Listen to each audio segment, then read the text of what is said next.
Assalamualaikum warahmatullahi wabarakatuh dan salam sejahtera. Kita telah meneliti, menelurusi kenyataan menyeluruh Perdana Menteri Tan Sri Muhyiddin Yassin mengenai rancangan prihatin ekonomi bagi mengurangkan tekanan dan beban rakyat. Secara keseluruhannya saya bersyukur kepada Allah Taala dan gembira dengan penjelasan yang agak positif daripada beliau yang mengambil kira kegelisahan dan suara rakyat minggu-minggu kebelakangan ini. Orang membantah kerana rancangan-rancangan yang dibuat secara tercebis dan tidak menyeluruh itu tidak membantu rakyat, terutama di kalangan pendapatan rendah, B40, yang miskin, penjajah, nelayan, pekebun kecil, felda dan lain-lain. Tapi nampaknya kali ini beliau telah cuba memberikan suatu pendekatan dan program rancangan yang lebih menyeluruh dan tentunya memberi penekanan kepada semua kategori ataupun hampir semua kategori. Ini kita harus teliti, jangan terlalu cepat ya menganggap kesemuanya kerana mungkin ada satu dua yang ketinggalan. Tetapi secara keseluruhannya saya merasakan rancangan ekonomi prihatin ini nampaknya cuba menyelesaikan sebahagian daripada tekanan. Ia tidak mampu membantu semua kerugian, tetapi sekurang-kurangnya dari beberapa bulan yang akan mendatang dan yang terlibat dalam malapetaka COVID-19 ini dapat diringankan. Isu yang pertama dan pokok ialah isu keperluan makanan untuk hidup sementara.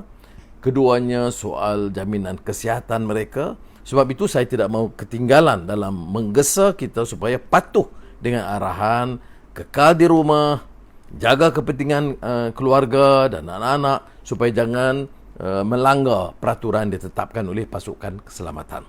Baik, kembali kepada rancangan ekonomi ini. Sebenarnya jumlah yang diperuntukkan adalah 25 bilion ringgit. Ya.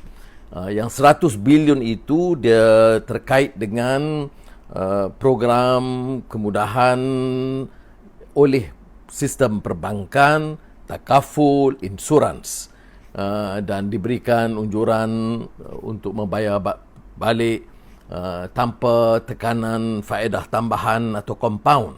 Tapi kena ingat ya, sementara 100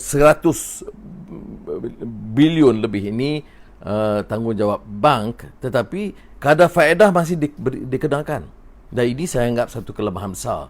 Kadar faedah boleh dikenakan, maknanya orang tidak ada berniaga, tidak ada keuntungan, mengalami kerugian, cukup 6 bulan kena bayar balik hutang dengan faedah. Dan ini harus diteliti semula oleh kerajaan, khususnya Bank Negara Malaysia, untuk mengenepikan soal faedah yang dikenakan.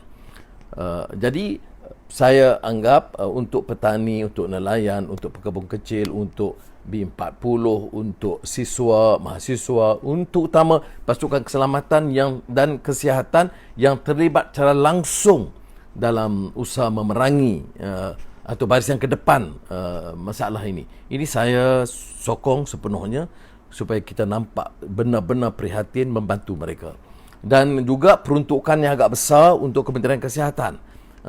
Ni 2020, negara yang dikatakan kaya dan makmur, takkanlah kemudahan-kemudahan basic asas pun tidak diperuntukkan. Lebih 1 bilion ini memang saya anggap suatu hal yang patut diberikan dukungan oleh semua pihak. Baik, yang berikutnya ialah masalah pelaksanaan. Saya bimbang dengan peruntukan 25 bilion.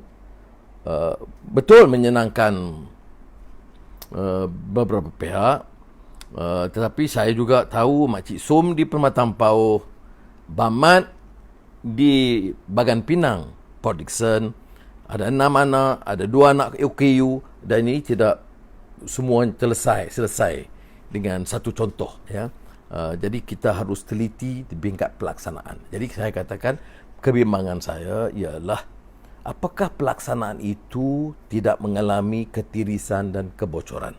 Ini yang pertama. Kita dengar 25 bilion, semuanya senang, semuanya beri sokongan, termasuk saya.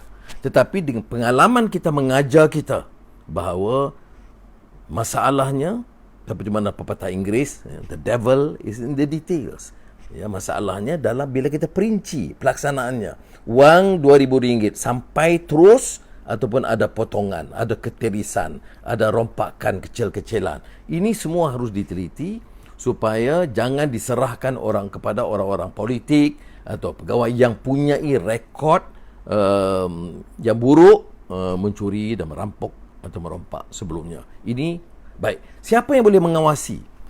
Di negara demokratik, Korea, dan sekini akan Jepun, Australia, dia serahkan juga rancangan ini dibahaskan di parlimen dan diawasi supaya ada pertanggungjawaban.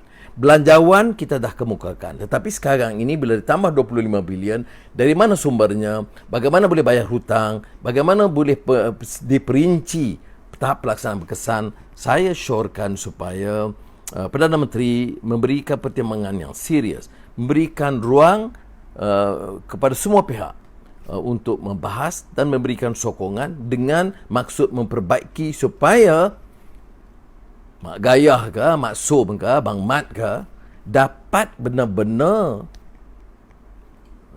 jaminan peruntukan yang dijanjikan dan kemudian dapat diangkat semula tahap pertumbuhan ekonomi. Kerana 6 bulan boleh. Kalau selepasnya tidak ada negara yang boleh bertahan untuk senantiasa membelanja tanpa pendapatan bertambah.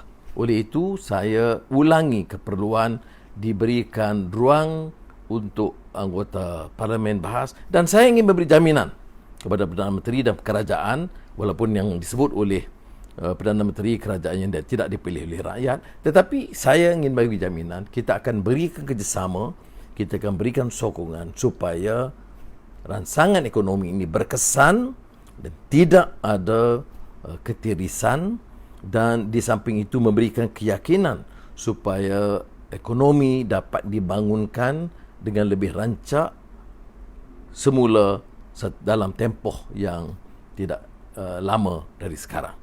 Semoga Allah memberikan kekuatan kepada kita dan memberikan ruang untuk kita dapat jaga keselamatan dan menangani masalah ini. Saya ingin memesan, ya, rancangan ini tidak akan berkesan kalau rakyat tidak mendukung, mengatur disiplin, menjaga, mengawal supaya kita kekal di rumah, hormat kuasa baik di pasukan keselamatan, polis dan tentera dan juga di hospital untuk yang membantu kita keseluruhannya. Terima kasih. Wassalamualaikum warahmatullahi wabarakatuh.